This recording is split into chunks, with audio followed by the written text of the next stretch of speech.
Hi, I'm Aqilah Ismail. I'm a biomedical engineer working in Brunei Darussalam. In this video, I will feature a few women biomedical engineers working in various roles in our country, including myself and my role at the National Isolation Center. I will introduce a senior biomedical engineer working at the Ministry of Health and another female biomedical engineer working in one of the local companies supplying medical equipment and providing field service support to facilities across the country. As the designated center to manage patients with infectious diseases, not just during the pandemic, the biomedical engineering service at the National Isolation Center helps in ensuring that the facility has safe, appropriate, and functional devices for the spectrum of care. This includes the provision of critical care devices for the intensive care unit, surgical devices for the operating theatre, renal equipment for isolated patients needing dialysis, and not forgetting devices specific for obstetrics and gynecology and pediatrics. During peacetime or non-pandemic period, the pandemic equipment becomes a surplus inventory for the National Isolation Center. In this case, we have to distribute them to other government hospitals or clinics to be fully utilized. And when this happens, we have to ensure that equipment loan agreement includes terms and conditions that ensures maintenance continuity as well as transport arrangement, just in case that we need to pull the items back to NIC for an emergency or pandemic. So when COVID-19 was detected in Brunei, we were eventually faced with an unprecedented number of patients needing hospitalization, far exceeding the 27-bed capacity at the center. We had to quickly take stock of the resources available for us in terms of equipment and manpower strength. And one of our strengths is our frequent inventory audits and ensuring that the list of equipment that are available and working is constantly updated. This really helped in our equipment planning and purchasing during the pandemic.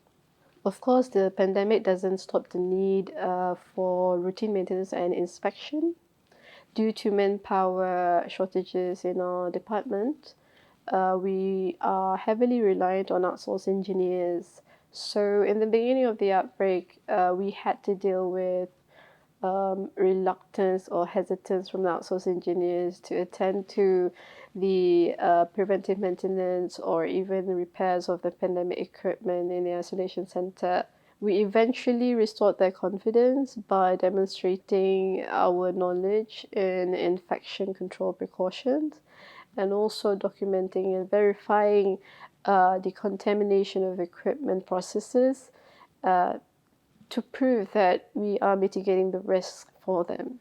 Another thing is Brunei is a small market. We don't have equipment principals based in the country, often for specialized equipment. Engineers fly in from neighboring countries to perform maintenance. So with the pandemic travel restrictions, we have to plan well ahead, taking into consideration the time it takes to process entry travel passes and quarantine period. And also, instead of flying in multiple times in a year, we had to rearrange the maintenance schedule such that they only need to come in once and perform maintenance in bulk.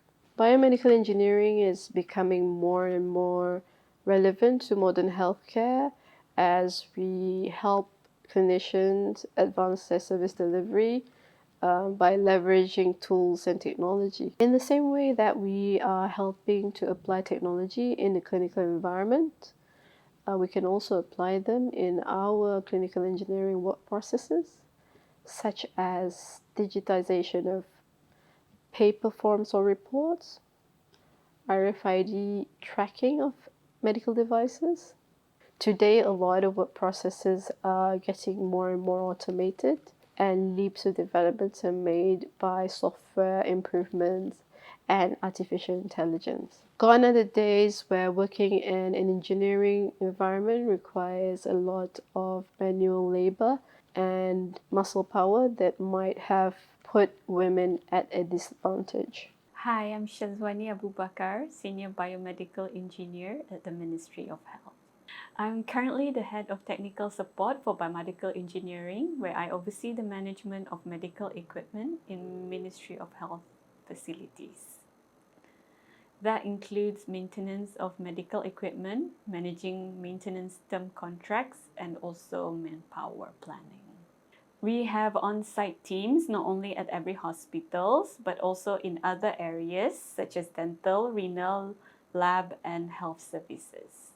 When I first joined BME, there was only one other female engineer and 2 female technicians.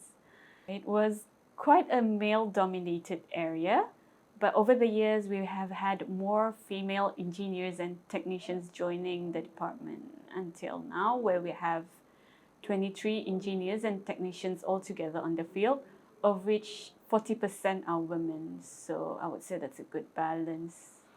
Yeah. One of our challenges is the aging equipment in the facilities, which accounts for about 25% of our current inventory. Replacement of this equipment will require careful planning of resources.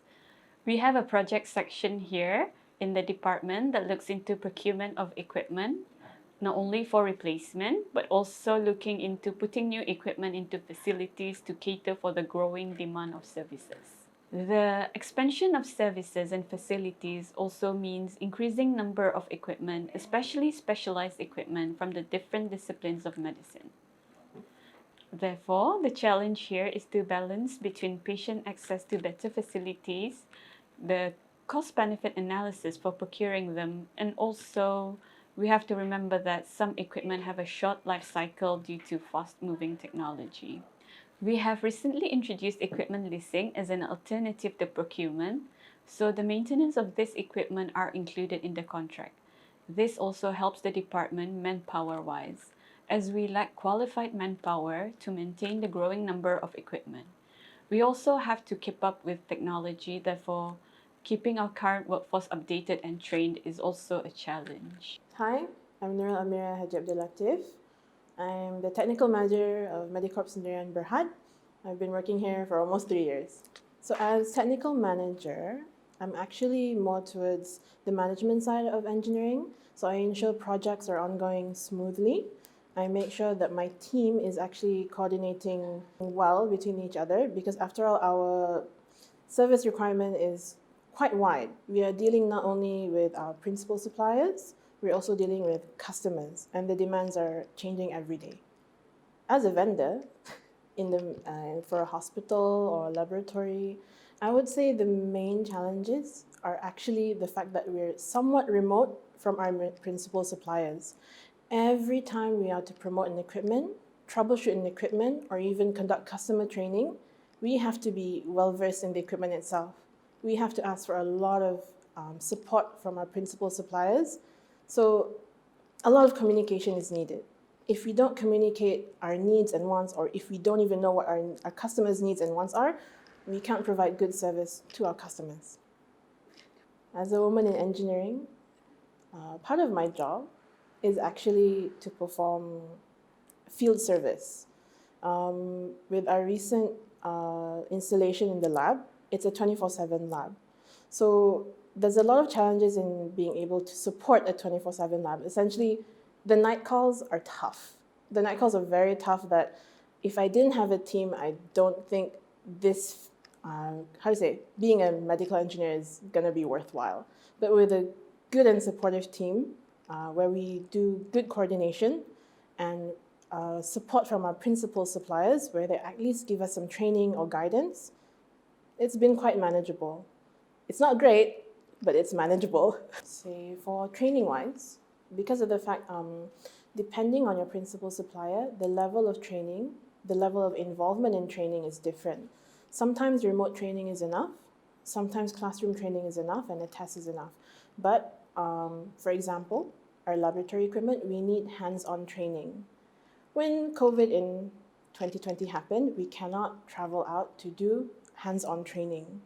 So there was a lot of coordination, a lot of discussion to ensure that we have the correct competency to do a good support. And we had to have involvement in the customer. Because of course we can ship an instrument in. We can't bring a person out when there is a lockdown.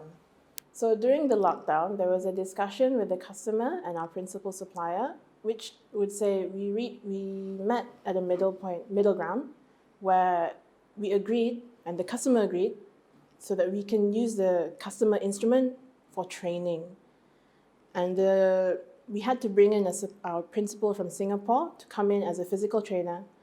The challenge there was the fact that when you have a training instrument, you can break the instrument at no cost. But we had a customer instrument which we were going to install for customer use.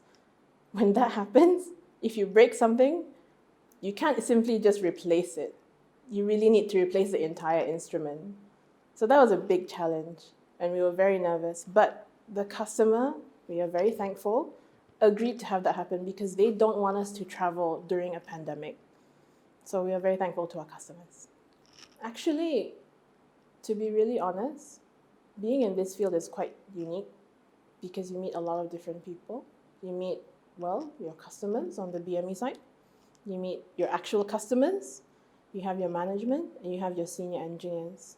But when I first started this career, what helped was my direct seniors. So my senior engineers, they guided me in terms of technical skills. They guided me in terms of even how to speak to a customer. That is very helpful. And not only that, say you do a mistake, they actually guide you on how to correct the mistake, to teach you how to take responsibility of your mistake, over your mistake, I'm sorry. And then without their guidance, I wouldn't be where I am today, actually. Thank you. I think in general, women, because of how people think we are not suitable, they're very surprised when we can work as an engineer. And I have found that other women, including myself, we are more organized. We are quite analytical in our thinking before we even start acting. I'm not saying the men can't do it, but I'm just starting to see a trend where if the women in this field tend to actually have a good think through of it first before acting on a repair or in general. So for biomedical engineering, because of the fact that we don't actually have biomedical companies in Brunei, I'm hoping to see more. Because biomedical engineering is not just making sure your equipment is maintained. You can actually go into a company and design equipment that can be meant for Brunei. So I'm hoping in the future there is a company that can come in and we can work on that.